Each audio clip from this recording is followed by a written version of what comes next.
I feel like as the years gone on, Walmart food has become more and more dangerous. FDA is warning the public not to eat, sell, or serve certain great value raw frozen shrimp sold at Walmart. The possible contamination with cesium-137, a radioactive isotope. If you don't know what cesium is, it's a soft, flexible, silvery white metal, becomes liquid near room temperature, but easily bonds with chlorides to create crystalline powder. External exposure to large amounts of cesium-137 can cause burns, acute radiation, sickness, and even death. Now, I don't know who even gets their shrimp from Walmart to begin with. Low key, like, any buying food from Walmart to begin with is insane to me. And they're telling you this because it got contaminated with a radioactive substance. Detected these radioactive shrimp before they crossed the border. And if you didn't know, they were coming from an Indonesian distributor.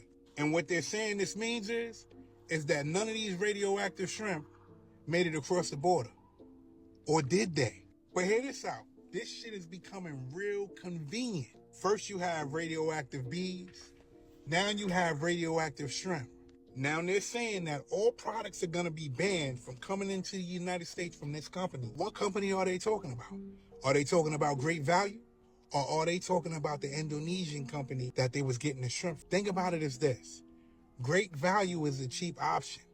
People usually like to get the cheap option. This the only time we're going to have to worry about a situation like this? Radioactive shrimp? What's next? Think about that angle, because, you know, when you do go to a store, especially nowadays, people are like, shit, whatever is the cheapest, you know what I'm saying? But here's the thing about that too.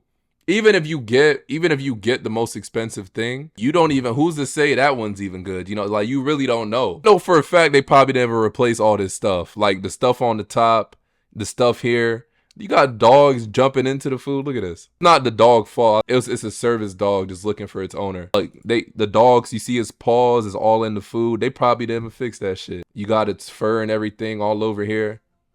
It's touching this shit too. And then pause when I say this too. If you buy meat from Walmart, you're wild. All right, you one sick individual. Look, this is Walmart. I saw this vid a while back. This is a Walmart burger. That just looks like you trying to get sick. You can say this about almost any large company, but Walmart is like an extreme example of it. The company buys so much stuff and operates on such a large scale that it is able to sell items at prices that realistically cannot be matched by local competitors. Plus, on top of that, historically, Walmart has specifically targeted areas with relatively small populations of less than 25,000 people. Just like Sam Walton envisioned from the start, when a new Walmart opens in town, people are typically attracted to the comparatively lower prices and stop shopping at the existing smaller stores, ultimately forcing them to shut down. It is all part of what has been labeled the Walmart effect. Getting a product in Walmart is a big opportunity. It puts it in front of so many potential customers. But since Walmart puts such an emphasis on low prices, those suppliers are now motivated to find ways to make their product for less money. That can mean cutting corners, reducing salaries, using cheaper materials, or in many cases, outsourcing production to a different country. It's no possible way you're gonna make everyone happy once you're that big. It's literally impossible. That's always gonna happen. When a company gets too big. Walmart is the largest employer in the world with over 2 million employees, and 75% of them work in the United States. I mean, labor is their single biggest cost. When it comes to treatment of employees, Walmart has not had the strongest reputation. Sam Walton was very much against unionizing, and that has continued to be the attitude from the company. They have even gone so far as to allegedly close stores shortly after unions have been formed within them. Like bribery, for example. In 2019, Walmart settled a 7-year investigation with the US government by paying $283 million. Because for over a decade, Walmart subsidiaries in various countries employed third parties who may have made sketchy payments to foreign officials. Walmart moving like Pablo.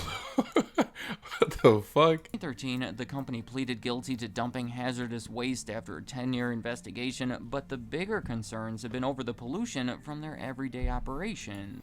I'm not gonna lie, bro, but what I'm noticing, bro, the more money you got, the more you can do. Like, if you making money like Walmart, there's nothing you can't do. The US might just stop you a little bit, like, hey, bro, we're gonna need like a little 400 million here.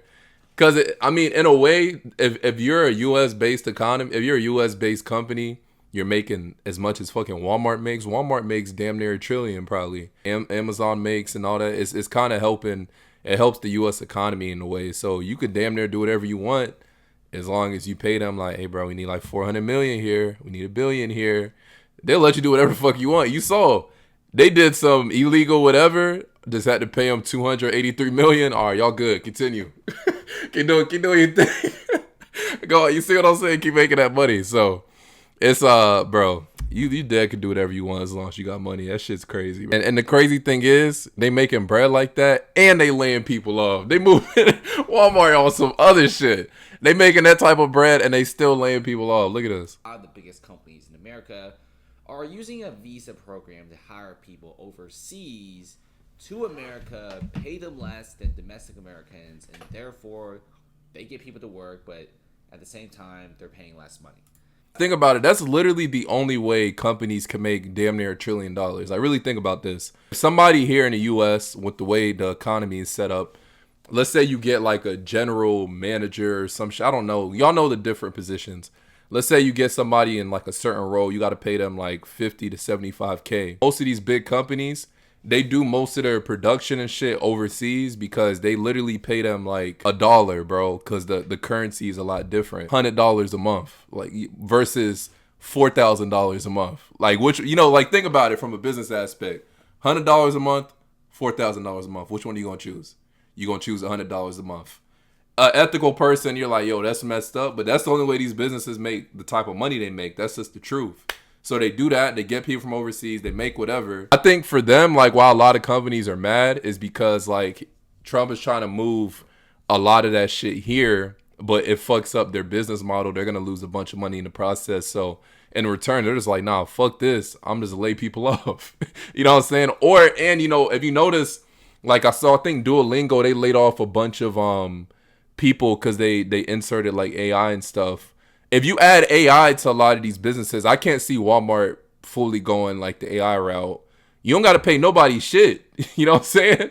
Like you just going to it's just going to be a flood of money coming in. But I don't know how that will work from a consumer standpoint. But yeah, that's what a lot of businesses are doing. So a lot of Americans are really angry about this, saying that this is one of the reasons why many jobs like the Walmart employees are being laid off and replaced. A lot of people who are on Trump's side are blaming the Walmart CTO.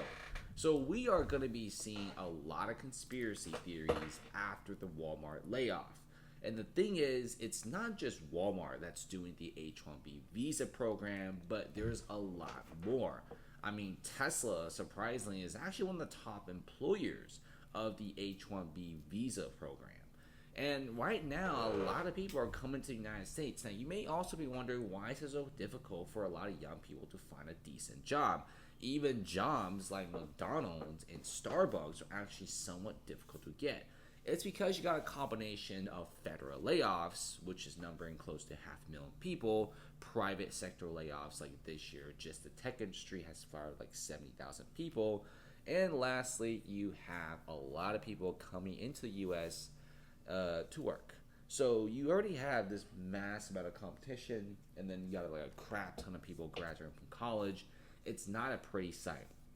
Now, another big thing is it's not just because Walmart is participating in the H-1B hiring, but it's also because of a lot of crime in some of the biggest American cities. So if you look into the Portland Walmart, this is what it looks like. Empty shelves, on the brink of closure, and that's what it looks like. Sometimes a lot of these Walmarts have like just pictures on the shelves instead of the actual items, and if you want the items, you have to get an employee. That's what it looks like. This is very, very disturbing of one of the biggest Walmarts in America. I mean, this is and I showed you guys they're packaging like their meat too. Like they're putting it in like little things to where you got to get somebody because people are just stealing them and running off. Also, you know that the profit margins for guys like Walmart aren't as high as you think. Walmart sells you $100 worth of items, they're probably only profiting 10 to 15 bucks maximum. So you have Walmart already closing down.